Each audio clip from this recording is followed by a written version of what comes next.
ছবিতে যাদের দেখতে পাচ্ছেন এর নাম নুরুল আলম, এর নাম নূরজাহান, স্বামী স্ত্রী। তাদের কোনো সন্তান নেই, দলঘাট বাড়ি ছিল এদের, কিন্তু সাগরের বুকে তাদের বিটে বাড়ি জায়গা জমি সব নিয়ে গেছে সেই সাগর। এখন বিটে বাটি হারিয়ে তারা অসহায়ভাবে বহৎ দরবেশ কাটা তার ওই যে নূরজাহান বেগমের ভাইয়ের ছেলের কাছে বাড়িতে আশ্রিত হিসেবে থাকে। কিন্তু গত 2-1 বছরভাবে নুরুল আলম হঠাৎ করে প্যারালাইজ হয়ে যান।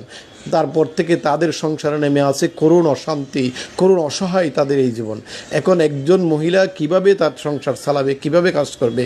বাড়িও নাই, বিটাও নাই, টাকা নাই, কোনো উপার্জন করার কোনো মানুষই নাই।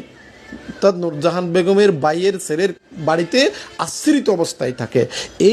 এই নুরুল আলমের প্যারালাইজ হয়ে যাওয়ার পর থেকে আমরা মা বাবা ফাউন্ডেশন অনেক কষ্ট করে যারা আমাদেরকে সাহায্য সহযোগিতার হাত, তাকে সহযোগিতা করার জন্য যারা সহযোগিতার হাত বাড়িয়ে দিয়েছেন, যারা বিভিন্ন পর্যায়ে আমাকে সহযোগিতা করেছেন, তাদেরকে 6 মাসের কিছু 3 মাসের ওষুধ আমরা পৌঁছে দিয়েছি এবং 2 মাসের খাবার পৌঁছে দিয়েছি।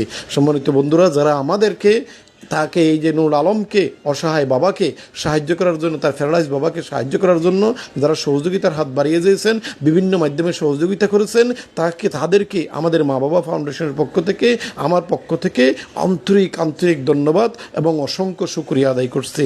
আসুন আমরা এসব অসহায় মা বাবাদের পাশে থাকি, এসব অসহায় মা বাবার সামান্য হাসির অংশীদার হই। একটা হাসি মানেই আমাদের জীবন ধন্য। আসসালামু আলাইকুম।